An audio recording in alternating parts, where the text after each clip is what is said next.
Jarani Flabo anga foli ani tamni ambo tagadi aw bela jele ma amba foyna aw ni nyankuma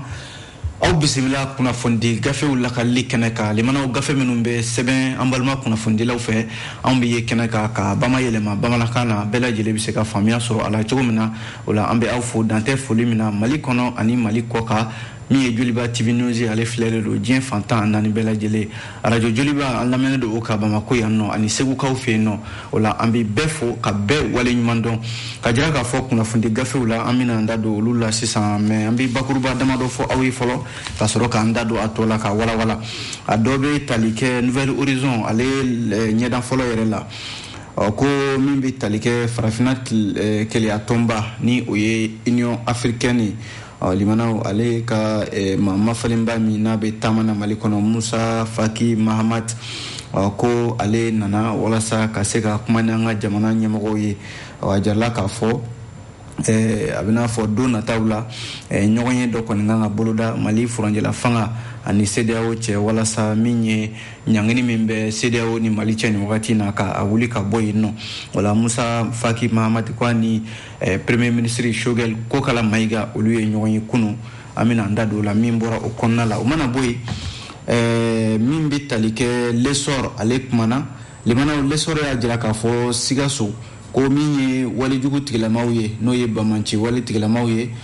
jalla ka fo anga finitigu ye ma chaman de bone anina sigaso marakonna la o kera sawiye sigaso kaw limana uka tamaw anuka wulika jo kata uma magonye chiula gelea konte olabi minye ndolatan limana ajalla ka fo bi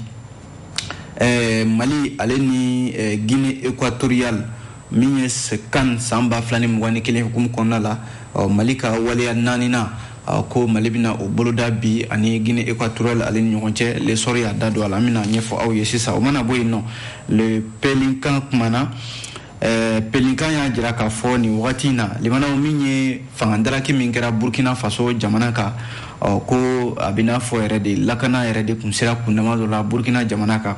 o kera sabu ko finitigu willa limana amanya min ko ka fangandara ki Burkina jamana kuntigi la Europe mar Christian Kabore o mana boy soir de Bamako fana kumana aya jira ka fo Sherif Ousmane Madan Haidara limana ay dado ni watina jamana be la halamina kosobe Sherif Ousmane Madan Haidara jira ka foko mau bela jelebi ka foko ka mali kurajo ko yalma ko mali koro ko odumbe mini Sherif Ousmane Madan Haidara yo kuma famina ndado la 600 le soir de Bamako kono le mana kana deshini ale de ka jawu to ka kuma jaminu mbia o ye fenfe famina o nyefo aw ye 600 mana boy l'indépendant fana kuma na l'indépendant jira ka fo ni watina limana ko kuna fondila Flabia ina fo Serge Daniel ani Anne Fleur okoluka uri kuna fondila we mali kona la yakoja kuludo wula unofe kufukwa uka 7 mine ula uka kuna fondi bara ukumkono malila yanno omana bo sigaso ko sigira do be nuka mako mama soni ajala ka foko Quinet barakela ma kononton minye sigidala mado ulu wula ka to bone unina ka sawu ke ko siga kerula ka fo bika denshwen de ke sigaso marakonna la limana wonye kuna funu la bakurumba damando ye amba damne ni minye oye nouvelle horizon akmana limana ajalla ka fo minye halisi sam mali jema de bika on segre wala sa minye grenta min bandala syria woni mali che biseka wuli ka boy chogo mina odi hukum kono ajalla ka fo farafina kile atomba ka nyemo mimbe no ye Musa Faki Mahamat yoro alebe tamana mali kono ajalla ka fo arbinana ka seka kunyere de tabala ka kuma tamiye fama da kono libana o min bi talike geliami rebe malika o ka seka kalan soro ula ka famia soro ula o ka sere ka soka geliani abiseka wuli chogo ka o fero tige o de stratégie la nouvelle horizon ka folami Musa Faki Mamati aye yoro afolola tamay farafinat libian fanfe afolola gana jamana de konala nani CEDEAO nyamogo ni oye nana akufo ado alere gana jamana kuntigi ni watina ano nyogoy akasoro gana mali konala ya kunungo tarata janvier kalot le muganduru samba flani mugan anifla ko ani gouvernement nyama no premier ministre Shogel ko kala maika ani kata se ministre min banga jamana uni jamana wo che barakuna Abdoulaye Diop ani olu ye ɲɔgɔn ye ka taa se maaba caman ma hali jamana kuntigi yɛrɛ colonel Asimi Goita kan olu bɛɛ lajɛlen ɲɔgɔn ye kunungo maa minnu bɛ kunnafoni kalama ni da garantilen y'a fɔ a jala k'a fɔ Union africaine farafina kelenya tɔnba ko ana kɛ ale kɔni bɛna jɔyɔrɔ ɲumanba de ɲini walasa ka se ka kuma siraw bɛ se ka bɔ cogo min na teliya yɛrɛ la Mali ni CEDEAO ni ɲɔgɔn cɛ gɛrɛntɛ min bɛ a bɛ se ka wuli cogo min na walasa commission de l'Union africaine ɲɛmaa min filɛ n'o ye Musa Faki Mahamat ye a y'a jira k'a fɔ ale mana Mali la ko wɛrɛ la a mana k'a bɛna kalan wɛrɛ kɛ Mali jamanadenw kunna a mana k'a bɛna ko wɛrɛ ɲɛɲini nka ale nana min kelen na o ye de k'a fɔ kana ka ko faamuya k'a dɔn min ye a yɛrɛ ka fɔla k'ale tun bɛ Gana kunungo a ka nani la ka na Mali jamana kɔnɔna la yan ani a ye Gana jamana kuntigi lamɛn min bɛ CEDEAO ɲɛmɔgɔya la a tilala ka na min ye Mali jamana ɲɛmɔgɔw lamɛn yɔrɔ ni fan fila bɛ faamuyabaliya la a ka kan i ka don bɛɛ lajɛlen ɲɔgɔn cɛ i ka bɛɛ ka hakilila lamɛn o la i na se ka i ta fan dɔn Musa Faki Mahamat a ko a ka taama ye Mali kɔnɔna la a bɛ tali kɛ o de la a ko a ye min jateminɛ kumaɲɔgɔnyaw ani hakilila falenfalenw na o ye k'a fɔ fan fila bɛɛ lajɛlen ko u labɛnnen don ka se ka gɛlɛya wuli ka bɔ min ye CEDEAO ye o min ye Mali yɛrɛ ye o Mali jamana ɲɛmɔgɔw ka fɛla ye o ye CEDEAO fana ka fɛla ye o ye min bɛ tali kɛ Musa Faki Mahamat a ka kuma kɛra o ye min ye Premier ministre Choguel Kokala Mayiga ye limanaw a n'o ka ɲɔgɔn ye la Choguel fana a ye kuma min fɔ ye o de filɛ nin Nouvelle Horizon ka fɔ la limanaw ko aw ye waatiw fɔ n'o de ye k'u ka kalata boloda ko nka waati ninnu a janyana kosɛbɛ Musa Faki Mahamat ka fɔ la o de la a ka kan si ka fɔ ka boloda min ye farafina kelenya tɔnba ani Mali jamana ɲɛmɔgɔw olu ni ɲɔgɔn cɛ Musa Faki Mahamat ko a t'i n'a fɔ u bɛna Mali bali a ka yɛrɛma hɔrɔnya baaraw la walima u tɛna Mali bali k'a fɔ de ko u bɛna u sigi Mali yɛrɛ ka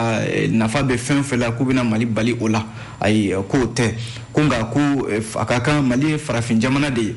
ni gɛlɛya ye farafin jamana min sɔrɔ a ka kan jɛw ka wuli ka na sɛgɛrɛ u bɛ se ka faamuya sɔrɔ sabu ko bɛ yen ni gɛlɛya b'a la a ka kan kumaɲɔgɔnya ka sabati o kow la sira bɛ se ka sɔrɔ ka se ka gɛlɛya wuli ka bɔ cogo min na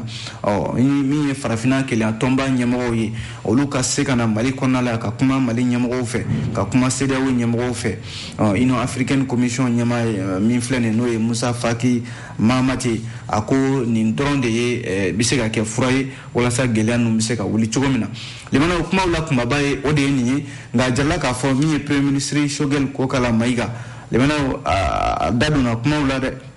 a ka kuma la a ko Mali la yan nɔ limanaw bɛɛ b'a dɔn k'a fɔ Mali ye jamana min na a sɛgɛnna san laban ninnu na kosɛbɛ wa ko min ye sɔrɔko ye o min ye lakanabaliya ye o min ye jamana yɛrɛ sen tɛ k'a yɛrɛ sɔrɔ k'a ka dugukolo bɛɛ lajɛlen lakana n'a fɔra ko jamanadenw wulila ko ka o yɛlɛma ko ka baara boloda jamana kɔnɔ walasa jamanadenw bɛ se ka lafiya cogo min na an b'o kɔnɔna la waati min na fanga nana daraki ni fanga darakila ka fanga kura sigi n'o ye furanjɛla fanga ye o furanjɛla fanga de y'a ɲini jamanadenw fɛ k'u ka waati ɲini waati min n'o bɛ se ka kɛ furanjɛla fanga baara bɛ se ka k'o kɔnɔ cogo min na baaraw de kɛra o taara ka taa da CEDEAO kɔrɔ CEDEAO ma ɲɛɲini k'a la CEDEAO fana ye ɲangini ben Mali kan Choguel Kokala Mayiga y'a jira k'a fɔ k'u tɛ ko taabolo ye k'u ka CEDEAO yɛrɛ y'o min kɛ k'u ye sariya de sɔsɔ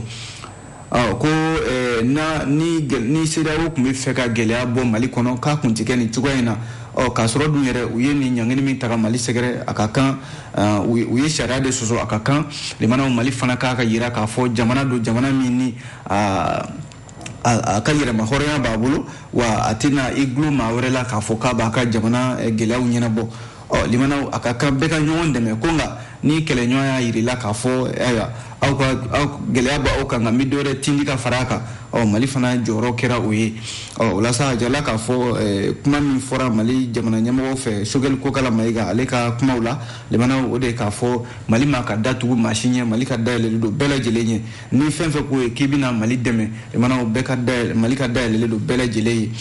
Musa Faki Mahamat min nana Union africaine tɔgɔ la Mali kɔnɔ a ko ni ko tun kɛra nin cogoya la ni CEDEAO tun y'a ko kɛ nin cogoya la an filɛ kuma min na bi an tun tɛ sigi o kɛnɛ kan san kan ka sɔrɔ baara dɔ kɔni kɛra fɛɛrɛ sɔrɔla minnu na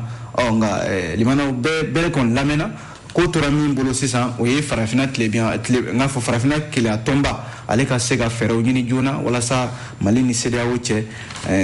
gɛrɛntɛ mun bɛ se ka wuli ka bɔ cogo min na limanaw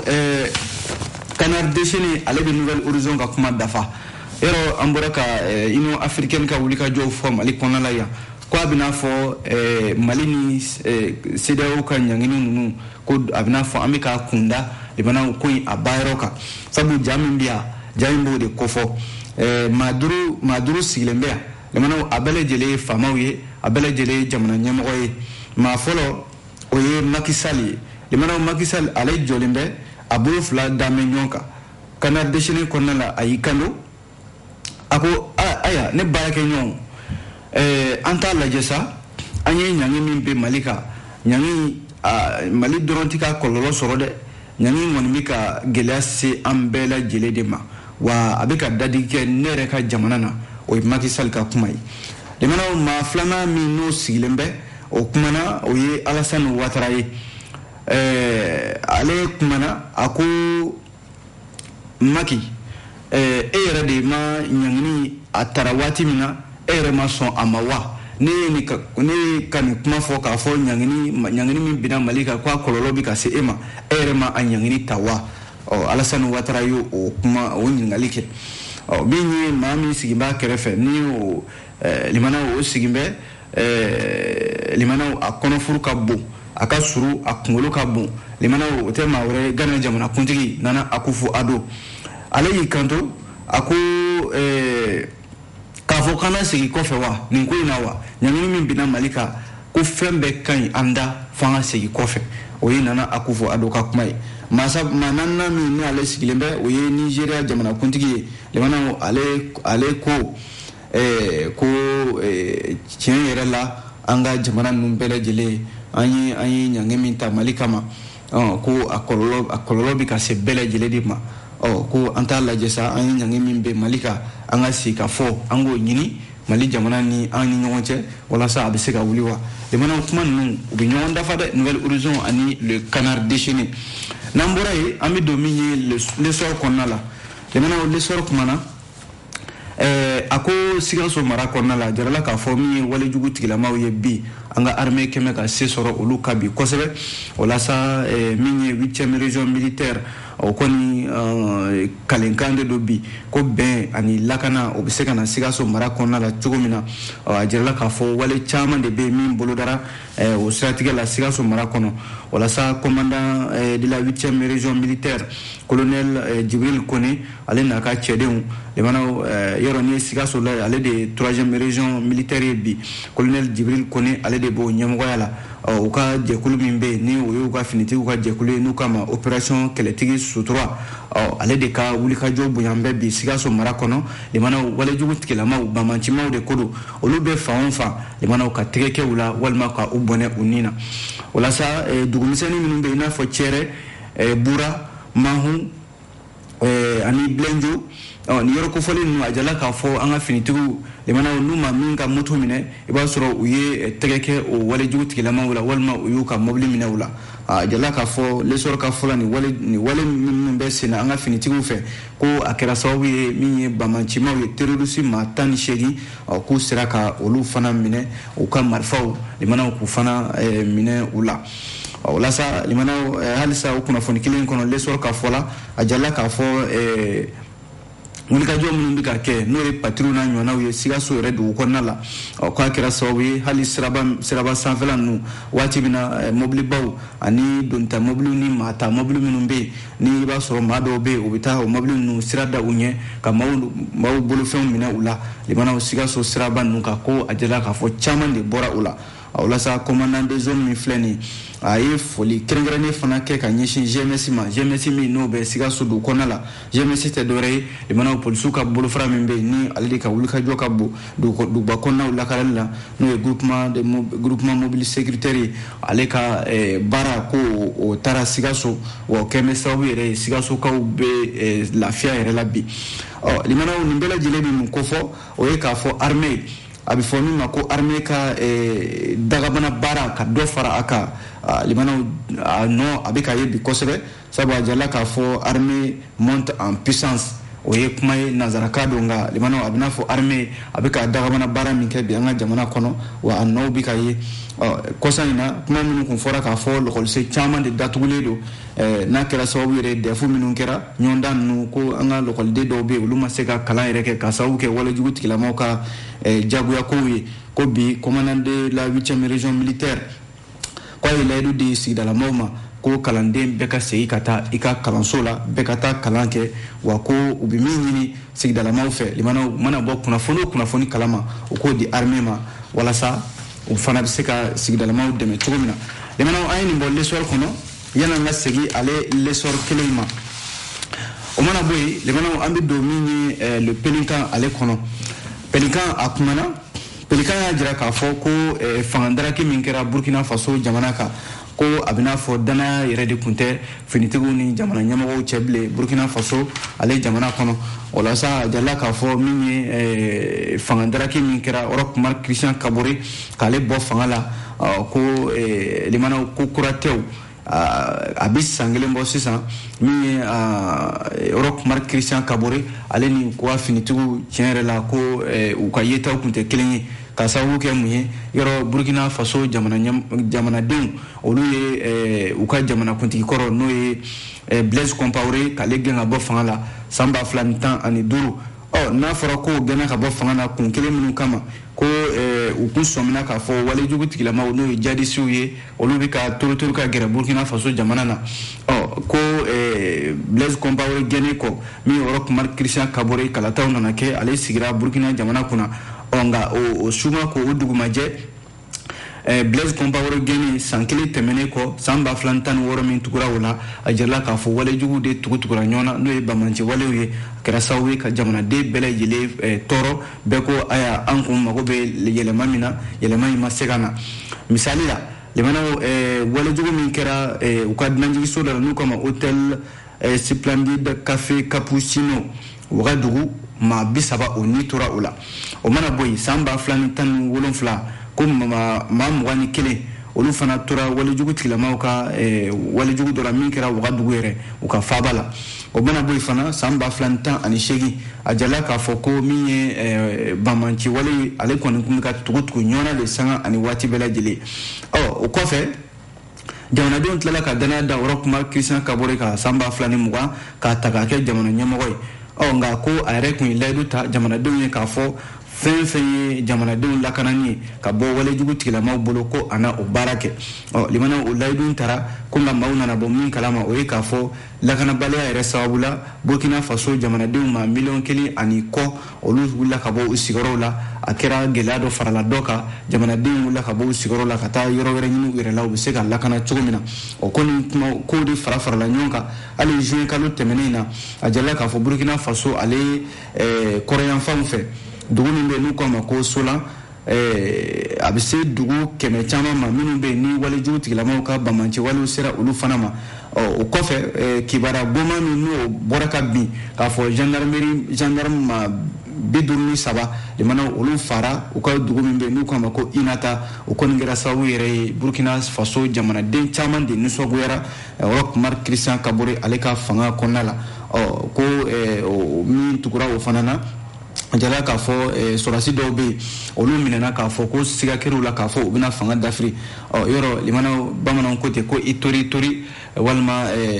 a laban o ye boli biribiri de a tɔ nana laban min na limanaw o ye k'a fɔ min bɛ tali kɛ kari tɛmɛnen na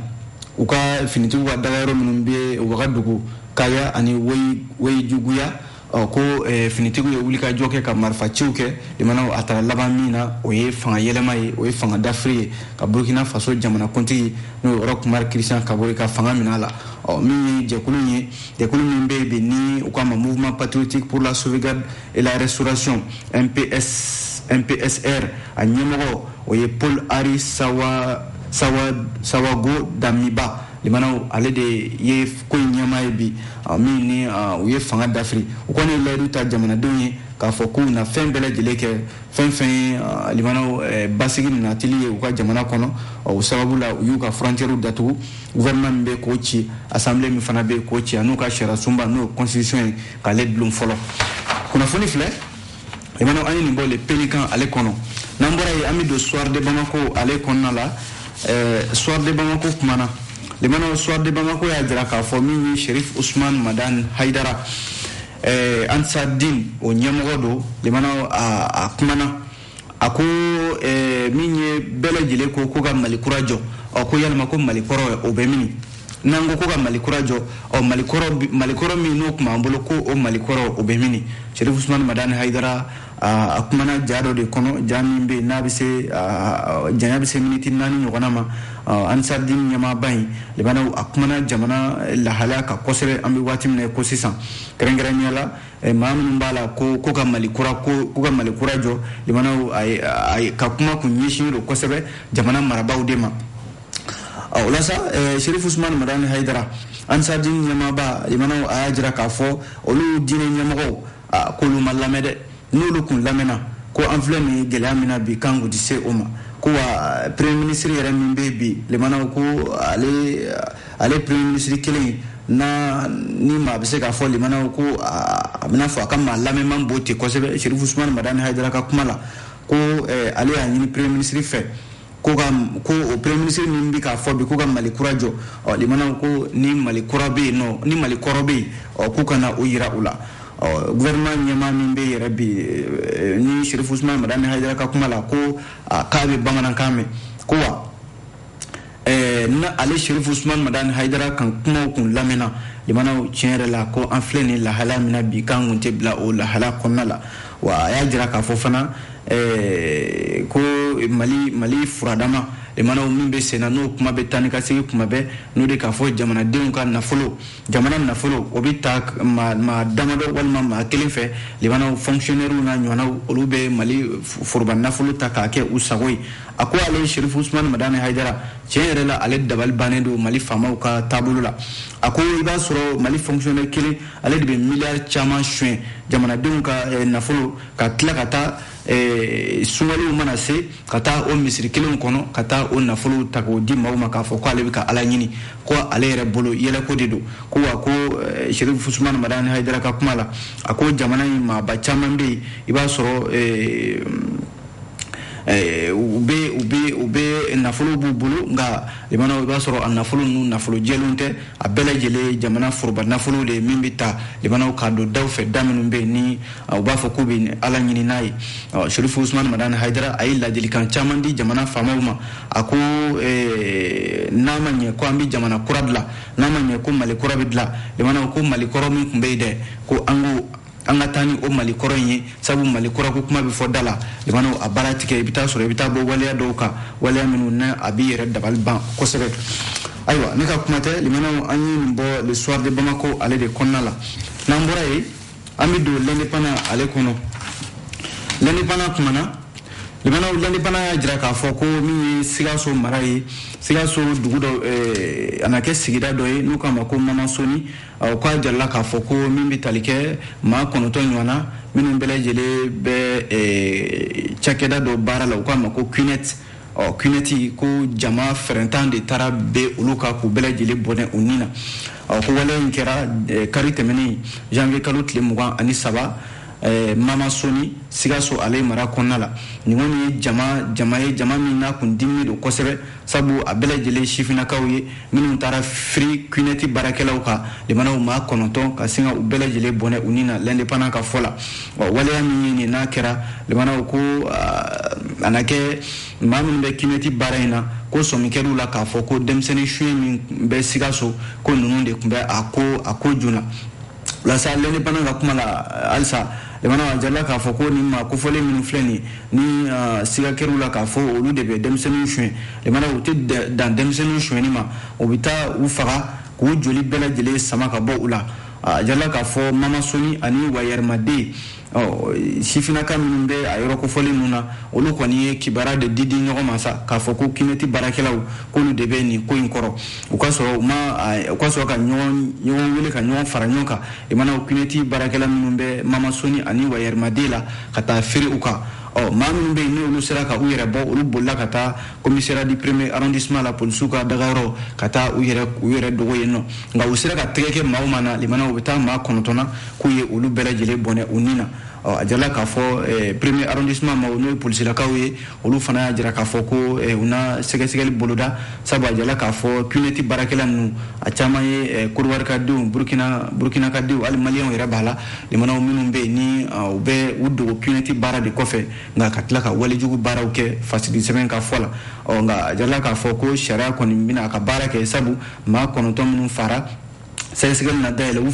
u fara cogo min na ani minnu minɛna Libanaw u ka se ka ɲɛfɔli kɛ u bɛ nin baara in a kɛ cogo min na ale indépendant kelen in kɔnɔ Libanaw jɛkulu dɔ bɛ yen n'u k'an ka collectif pour la défense des militaires k'olu kɛlen don k'a ɲini bi ko kunnafonidila min bɛ yan i n'a fɔ Sœur Daniel ani Anne Fleur Lespio Libanaw ko gouvernement ka ministre so min ɲɛsinnen don kunnafonidi ko ma Libanaw k'u ka ninnu ka sɛbɛnw minɛ u la sabu k'olu ye min jate minɛ o ye k'a fɔ u bɛ kunnafoni minnu di Mali kɔnɔna la yan kunnafoni ninnu caman bɛ yen ko u t'a sɛgɛsɛgɛ kunnafoni don minnu bɛ ni a tɛ taa jamana yɛrɛ ka nafa la o de la ni jɛkuluba in k'u y'a ɲini ni kunnafonidila ninnu fɛ jamana ɲɛmaaw k'a lajɛ joona u ka sɛbɛn minɛ u la Libanaw an b'a kuncɛ ni min ye o ye farikolo ɲɛnajɛ ye l'essor ale kɔnɔna la l'essor kumana Libanaw l'essor kumana a jala k'a fɔ bi min y'an ka samata sɛgɛw ye olu ka ndolatan o bolodalen don o ni Guinée équatoriale olu ni ɲɔgɔn cɛ ni waleya naaninan ye min ye samata sɛgɛw ye olu ka ndolatan kun kɔnɔna la CAN 2021 a jala k'a fɔ samata sɛgɛw ani Guinée équatoriale n'u k'a ma ko Zlang national olu de kan ka ɲɔgɔn sɔrɔ Libanaw ko nin na ka siɲɛ sabanan ye Guinée équatoriale ani Mali u ka ndolatan kɛ ko nka ndolatan fɛn o fɛn bɛ yen an ka samata sɛgɛw Libanaw ko sebaya bɛ olu bolo ala ka o sebaya ala k'o to senna bi fana a jala k'a fɔ l'essor kɔnɔna la bi ko Mali samata sɛgɛw yɔrɔ an ye ndolatan minnu kɛ n'o ye kulu ndolatanw ye a jala k'a fɔ an bɛ bolo min ka bi n'o ye 8e de finale ye ko ani Guinée équatoriale de kan ka ɲɔgɔn sɔrɔ bi a bɛ kɛ u ka ndolatan yɔrɔ min n'u k'a ma ko Lembe stade Lembe an ka ɲɔgɔn sɔrɔ ye de Libanaw ko yɔrɔ Mali yɛrɛ ni y'an ka dɔfɔw lajɛ Mali ka